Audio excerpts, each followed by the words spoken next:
Оқушылар, амандасыңыздар, саламатсыздар ма? Отырамыз. Сабағымызды бастамастан бірінші топқа бөлініп алайық. Шам әрсі арқылы топқа бөлінетін боламыз. Менің қолымда шамдар берілген. Қазір бір-бірден келіп таңдап, жарықты қосып, таңдап топқа отыратын боламыз. Бірінші топ бізде Instagram, екінші топ Telegram, үшінші топ WhatsApp'пен берілген. Тез-тез таңдап аламыз.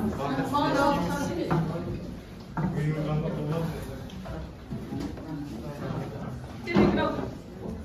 WhatsApp değil mi? WhatsApp ne? Hayat ne istiyor?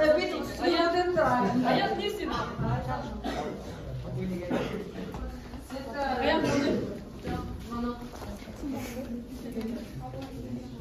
Жарық жағып көреміз. Аға.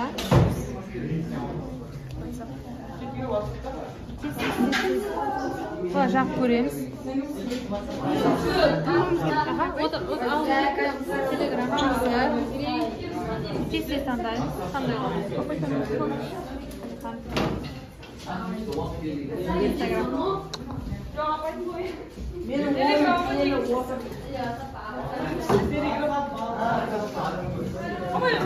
Жақсы отырайық. Жақсы топқа бөлініп болсақ, тез-тез орнымызға отырайық. Тақырыбымызды бастамас бұрын серпін сәтін орындап, жаңа тақырыпқа жаңа серпінмен қатысайық. Кәні бәріміз орнымыздан тұрып, менің қалпағым орындайтын боламыз. Үш рет айналым жасаймыз. Әрбір топтан бір-бір оқушы шығып, қазір менің айтқанымды қайталап сіздерге көрсетеді. Соны қайталайсыздар. Кестік па? Тұра ғой. Бірінші топтан апай. Бақыт шығады. Кәні. Енді Аян, сөз қоямыз. Кәні. Менің қалпағым үш бұрыш. Қайталаймыз. Менің қалпағым үш бұрыш. Үш бұрыш менің қалпағым. Егер менің қалпағым үш бұрыш болмаса, онда ол менің қалпағым емес. Кестік па? Келесі екінші кім шығады? Екінші топтан. Бақыт отыр. Сидәм. Кел, Райсан. Онда Елдос келе ғой, сен кел. Алихан келе ғой. Кел, тез етіп. Кәні, менің қалпағым үш бұрыш. Жасай ғой. Менің қалпағым үш бұрыш. Үш бұрыш менің қалпағым. Үш бұрыш менің қалпағым. Егер менің қалпағым үш бұрыш болмаса, онда ол менің қалпағым емес. Онда ол менің қалпағым емес. Отыра ғой, үшінші топтан бір оқушы шыға ғой. Келе ғой. Мейірхан келе ғой. Кел, тез. Келе ғой, Мейірхан. Тез.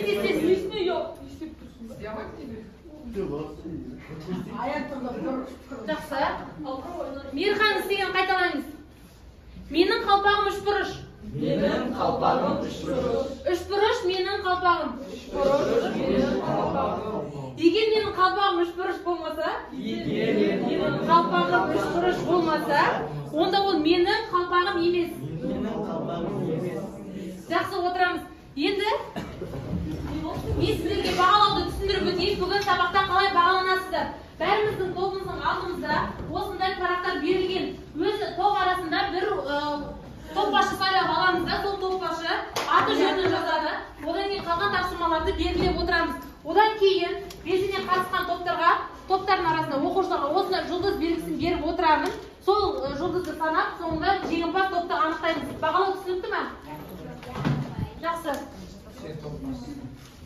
Бүгін қарашаның 24-і, қазақтың жері ата-бабамыздан қалған мұра. Біз Мұрат Мөңкеұлының өмірмен шығармашылығымен таныс болдық және үштен сарапқа өлеңдерін талдадық. Жалпы өлеңдерінде не туралы айтылады екен? Жер тағдыры, ер тағдыры қозғалады деген дұрыс па? Енді сол өткен тақырыптар бойынша бүгін қорытынды жасап, не істейміз? Тапсырмалар орындайтын боламыз. Ең бірінші тапсырмамыз колхоз тапсырмасы болады. Колхозды бәріміз білетін шығармыз, е? Қазір тез тапсырмасын орындайтын боламыз. Телефонымызды шығарып, колхозға кірейік. Міне, QR тұр, және де санмен тұр. Код берілген, құпия сөзі.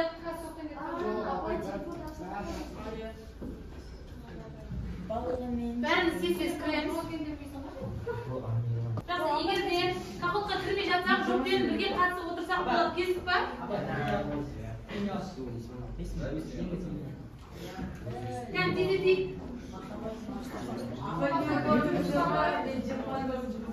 Qani men bastayım.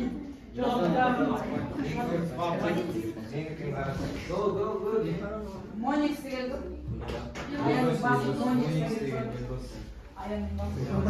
Monik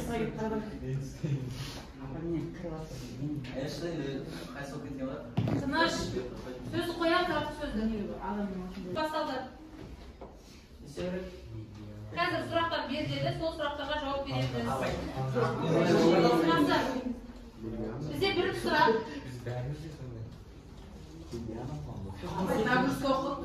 Қазір аштық. Мұрат Мөңкеұлы қай облыста дүниеге келді? Жақсы, үн-түнсіз отырып жауап береміз.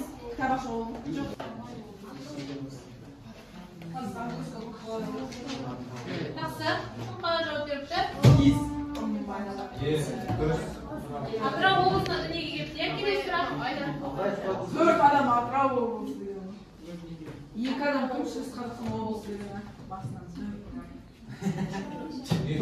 Тыныш, артық сөз қоямыз, достар. Елдос алдын қараймыз. Ақынның басы шығармасын атаймыз.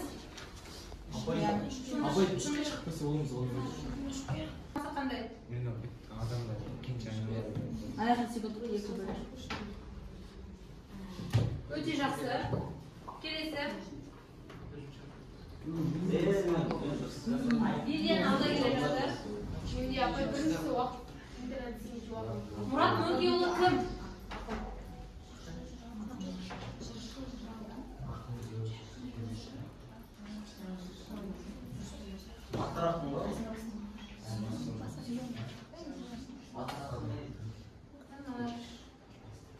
Бергенов па?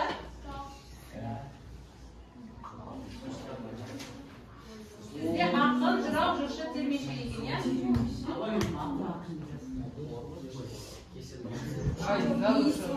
Шыны шарт сөз қоямыз. Қай жылдар аралығында өмір сүрді? Тыныш.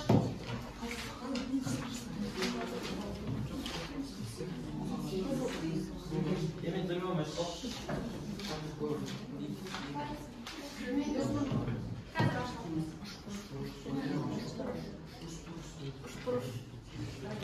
1845 1943 жылдар дедік, иә? Келесі. 1843.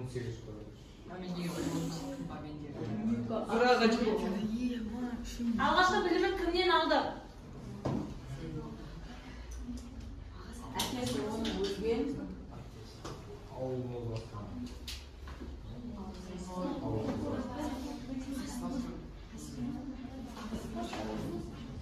Жақсы тез бермейміз.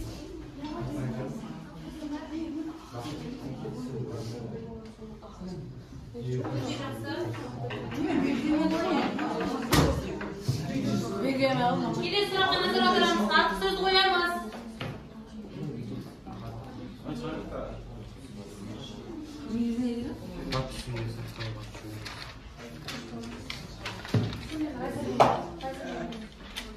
Артық үстінде сақталған шет жұмысы бар.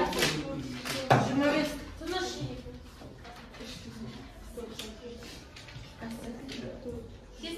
Тез.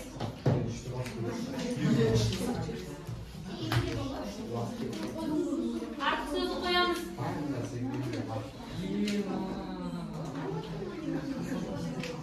Кімнің құрастыруымен ақынның жеке жинағы шықты?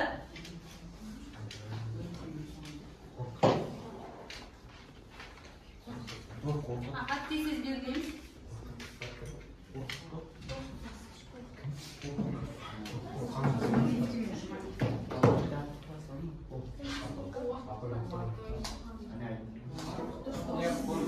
Жақсы, келесі. Үш қиян тұлғауының басқа тақырыбы неде? Тез белгілейміз. Сөзді қоямыз, дұрыстап отырамыз.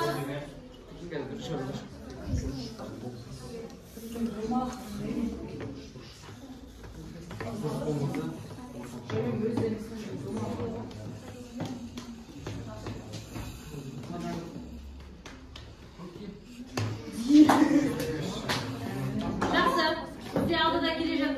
аян, иә? Және ең соңғы сұрақ бізде Мұрат Мөңкеұлы 17 жасында кіммен айтысқа түсті?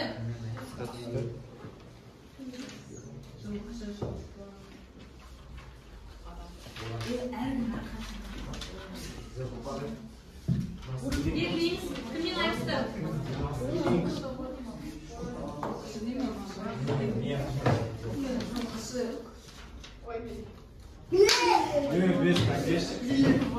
Жақсы, енді бағалаймыз.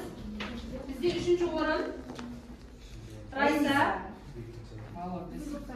2-ші орын Бақыт, 1-ші орын Аян.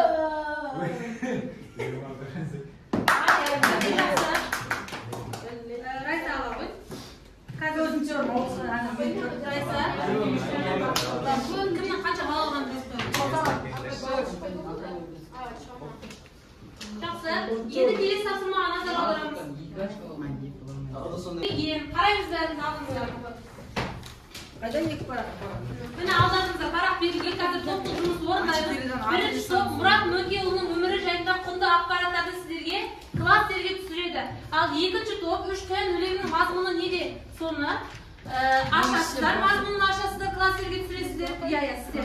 Ал үшінші топ Сарыарқа өлеңінің мазмұнын ашасыздар.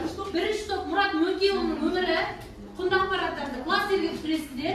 Екінші топ 3 тән өлеңін талдайсыздар. Ал үшінші топ Сарыарқа өлеңін талдайсыздар. Кесіп бар. Дайындыққа 5 минут уақыт беріледі. Артық сөзін қоямыз. Biz birinci top.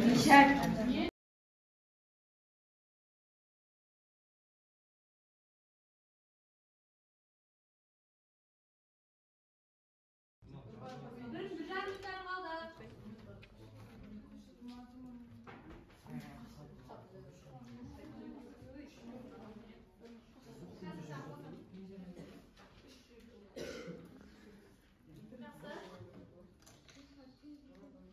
Қазір болғанда топпен белгі береміз, жақсы ма? Жақсы. Бірінші топ болған екен, бірінші топ тақтаға шығады. Бәріміз мұқият тыңдаймыз.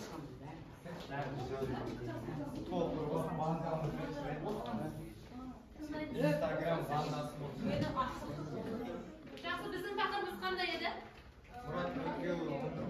Жақсы. Алып қойғанбыз. Мұрат Мөңкеұлы 1843 жылы Атырау облысының Қызылқоға деген жерге дүниеге келген. Жастайынан әкесінен айырылып, Мұрат ағасының тәрбиесінде болған.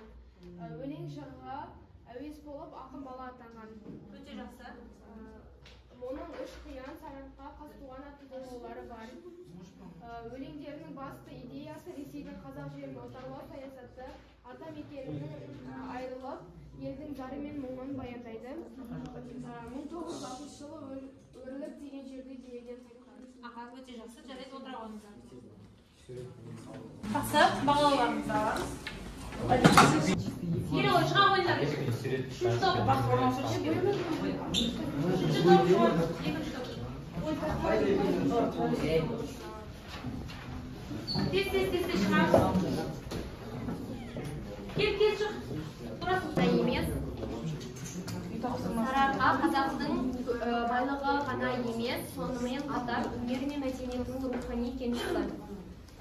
Сарыарқа даласы деп аталған.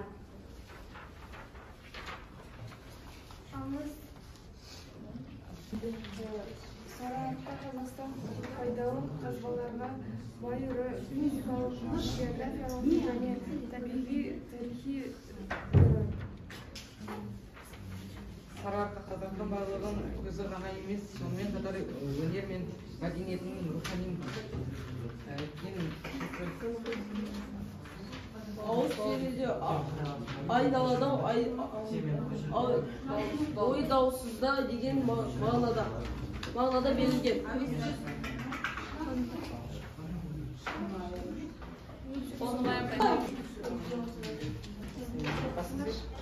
Шқиян деп қазақтың үш жерін айтамыз. Олар еділ, жайық, ойыл. Шқия сөзінің мағынасы алыс жер, шалғай жер түбі. Адыра калдым замандан мен жаратланып сүйсем деп каталымда актым бул да өлеңдин негизи мазмунун жетти. Zamandan zaman aralığını dünya şirkin sanaldan adına kalıplar, kopmamız, karşı silkelip kazavlar deb bastaladı da uğraşmamay tiyalığız asınqayda kastığında yetken adamlaştın adıra kalıp жаз жылынан жанып жүзуге жыр етеді. Өте жақсы, жайда отыра қойыңыздар. Келесі тапсырмаға дайындалып отырамыз. Отырамыз, Вен диаграммасы. Мен сіздерге осындай Вен диаграммасын таратып беретін боламын. жұптық тапсырма. Екі-екіден бірігемізде екі өлеңнің ұқсастығы мен айырмашылығын жазатын боламыз. Түсінікті ма?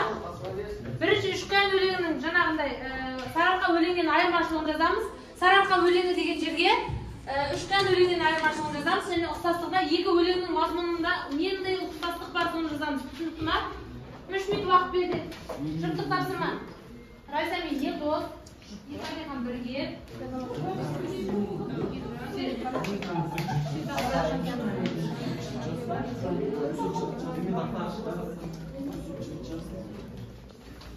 Кестер дайындалыңыз.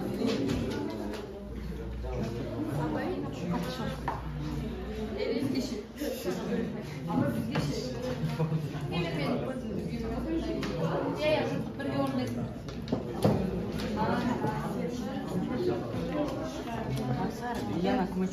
Сөзді қоямыз.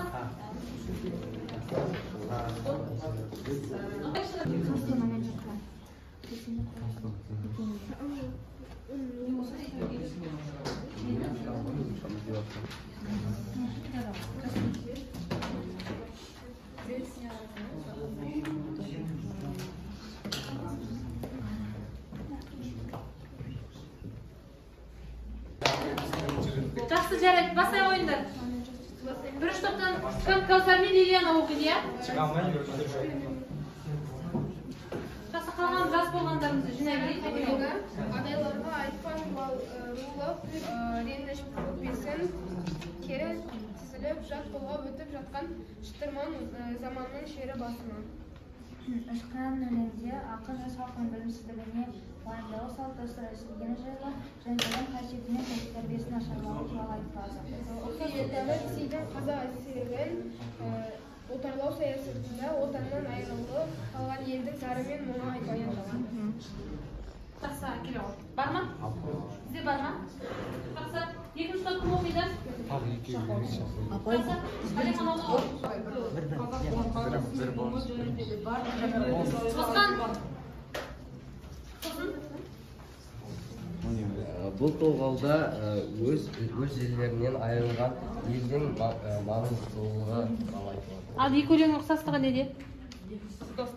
Екі толғауда да бір автор және де Ресей отаршылдығы жазылған. Жақсы, ала қойымыз, келе ғой. Келесі. Сіздерде бар ма? Үшінші топ. Оқи ғой. Дайын болсақ келе ғой. Шығыс мәдениетімен түркі мәдениетінің Топтар. өлке бедерінің де ойлауы және авторлардың өнерді қазақ елі туралы айтылған. Сөз қоямыз емес, өнер мен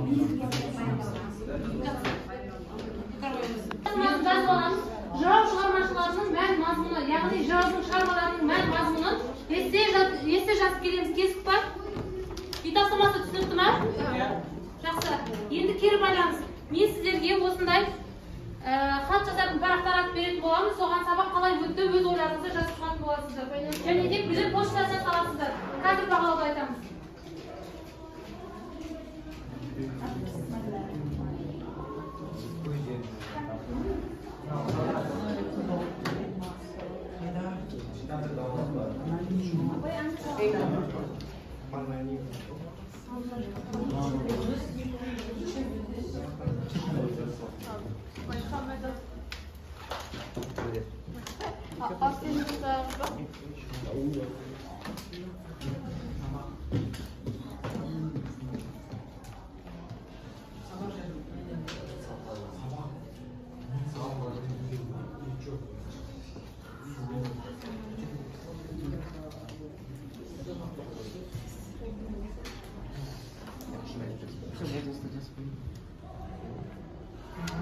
Бағанағы немен аталай алайық. Салыстырмамен Венгрия. Болғанын сала береміз. Бағалап барамын. Сейчас. Мен ата всегда кері байланысқа қолымды қойып бәрін істеп беремін.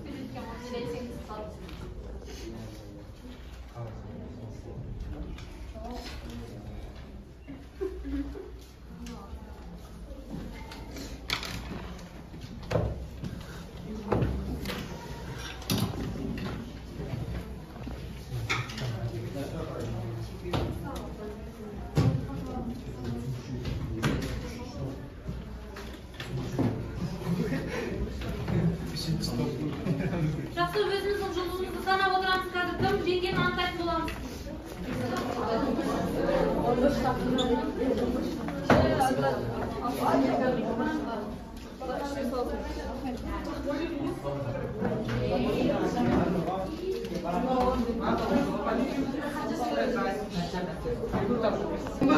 Бірінші топ жұлдызша 11 жұлдызша жинаған екен.